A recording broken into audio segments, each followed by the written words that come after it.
Tahun 1930-an, Foshan bukan sekadar kota di Tiongkok, ia adalah jantung dari seni bela diri. Di setiap sudut jalan, suara teriakan latihan dan benturan kayu terdengar dari berbagai sekolah kungfu. Namun, di tengah keriuhan itu, sosok yang paling dihormati justru hidup dalam ketenangan. Ia adalah Ip Man. Man adalah seorang pria kaya raya yang tinggal di sebuah rumah bak istana bersama istrinya yang cantik, Wing Xing, dan putra kecil mereka. Hidupnya diisi dengan minum teh, berlatih Wing Chun pada boneka kayu, dan diskusi filosofis. Ia adalah definisi dari padi yang merunduk, semakin berisi, semakin rendah hati. Meskipun ia adalah petarung terbaik di Foshan, ia menolak membuka sekolah karena ia tidak ingin mengomersialkan seninya. Kehebatan Ip Man teruji ketika seorang master bernama Master Liu datang menantangnya secara pribadi. Ip Man menerimanya dengan sopan, menutup pintu agar tidak ada yang melihat jika Master Liu kalah, demi menjaga harga diri sang tamu. Di dalam ruang tamu yang elegan, Ip Man bergerak seperti air, cepat, efisien, dan tanpa tenaga berlebih. Master Liu kalah tanpa luka, dan ia keluar dengan rasa hormat yang mendalam. Namun, kedamaian Foshan terusik oleh kedatangan Jin Shanzhao, seorang petarung kasar dari utara yang ingin membuka sekolah dengan cara menantang dan mempermalukan semua master di Foshan. Satu persatu master jatuh di tangannya, hingga ia tiba di depan pintu rumah Ip Man. Di depan mata penduduk kota, Ip Man dipaksa bertarung. Dengan menggunakan sebuah kemoceng, Ip Man mempermalukan Jin Shanzhao yang menggunakan pedang besar. Di saat itulah, seluruh Foshan sadar, Ip Man adalah perisai bagi harga diri mereka. Kehidupan damai dan kemakmuran di Foshan berakhir secara tiba-tiba dan brutal pada tahun 1937. Tentara Jepang menginvasi Tiongkok, dan Foshan pun menjadi salah satu korban. Bom-bom dijatuhkan, bangunan-bangunan hancur, dan kota yang dulunya indah kini porak-poranda. Tentara Jepang menduduki Foshan. Kota yang dulunya damai berubah menjadi tempat penuh ketakutan, kelaparan, dan kekerasan. Keluarga Ip Man adalah salah satu yang paling merasakan dampaknya. Rumah mewah mereka disita oleh militer Jepang dan dijadikan markas komando di bawah pimpinan Jenderal Miura, seorang perwira yang fanatik pada karate dan terobsesi dengan seni bela diri Tiongkok. Ip Man dan keluarganya terpaksa pindah ke sebuah gubuk kecil yang kumuh, hidup dalam kemiskinan ekstrim. Untuk pertama kalinya, Ip Man merasakan ketidakberdayaan di hadapan kekejaman perang. Ia tidak lagi hidup sebagai master kungfu terhormat, tetapi sebagai pria biasa yang harus berjuang demi keluarganya. Hartanya ludes, dan Wing Xing jatuh sakit karena kurang gizi dan kondisi yang buruk. Demi menyambung hidup, Ip Man, yang dulunya adalah seorang pria kaya yang tak pernah bekerja, kini harus merendahkan diri dan mengantre pekerjaan sebagai buruh tambang batu bara. Di tambang yang gelap, kotor, dan berbahaya itu, ia bertemu kembali dengan Lin, sahabatnya yang dulu juga kaya raya, dan bahkan Master Liu, yang kini sama-sama menjadi buruh biasa. Ia melihat langsung bagaimana penindasan Jepang membuat rakyat Tiongkok hidup dalam ketakutan dan kemiskinan yang mencekik. Di Foshan yang kini diduduki, Jenderal Miura mendirikan sebuah arena pertarungan. Ia menawarkan sekantong beras kepada setiap petarung Tiongkok yang berhasil mengalahkan seorang ahli karate Jepang. Ini adalah bentuk hiburan kejam dan propaganda bagi Jepang. Di bawah pendudukan Jepang, para prajurit Jepang memaksa warga Tiongkok bertarung kungfu demi hiburan mereka. Hadiah bagi pemenang hanyalah sekantong beras, simbol betapa rendahnya nilai nyawa manusia saat itu, yang bertujuan untuk merendahkan dan mematahkan semangat para master kungfu Tiongkok. Sahabat Ip Man, Lin, yang putus asa karena kelaparan, mencoba peruntungannya di arena tersebut. Teman Ip Man, Lin, ikut bertarung demi memberi makan keluarganya. Namun ia tewas di ring, dipukuli tanpa ampun oleh tentara Jepang, namun ia tidak pernah kembali. Ip Man, yang merasa khawatir, pergi ke markas Jepang untuk mencarinya. Di sana, ia menyaksikan pemandangan yang menghancurkan hatinya. Master Liu, yang dulu ia lawan dengan hormat, kalah dalam pertarungan melawan 3 ahli karate Jepang. Ketika Master Liu mencoba mengambil sekantong beras hasil usahanya, Kolonel Sato yang kejam menembak mati Master Liu di kepala, di depan mata Ip Man yang sedang mengantre.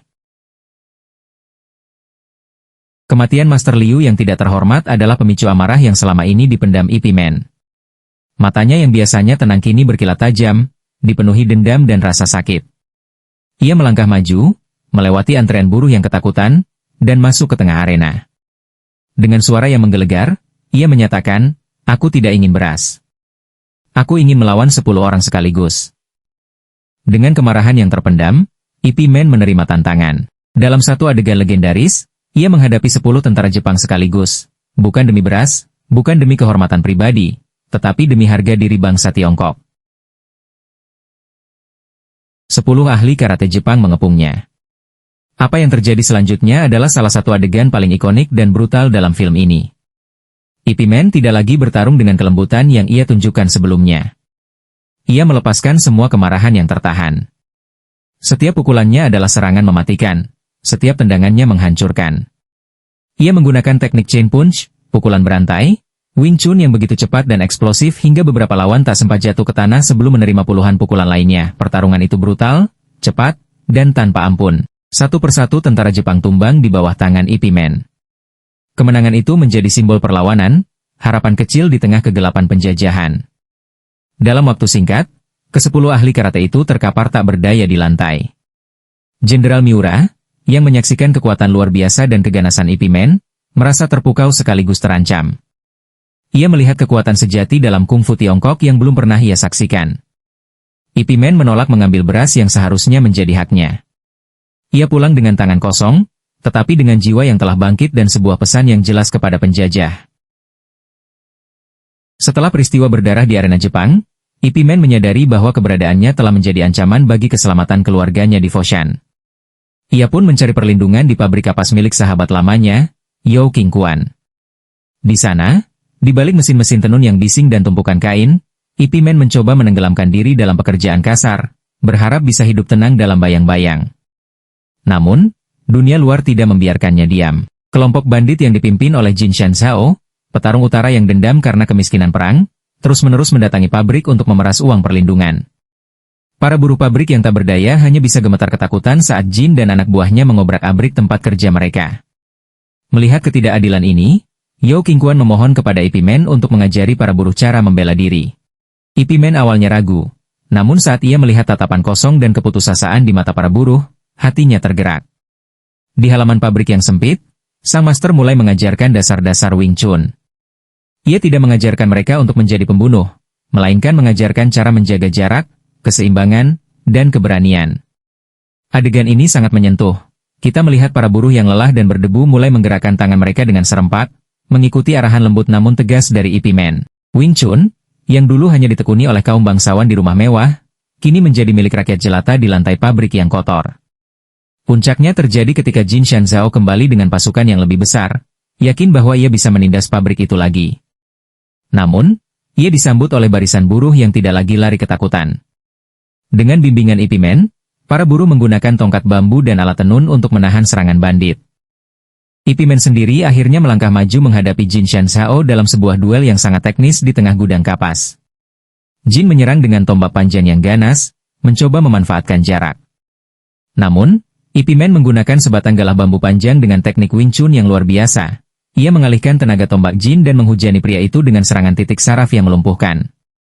Di tengah hujan kapas yang berterbangan seperti salju, Ip Man menunjukkan bahwa kekuatan sejati bukan berasal dari perampokan, melainkan dari perlindungan terhadap sesama. Kemenangan para buruh atas bandit ini memberikan suntikan moral yang luar biasa bagi rakyat Foshan. Namun, keberhasilan ini pula yang akhirnya membocorkan persembunyiannya.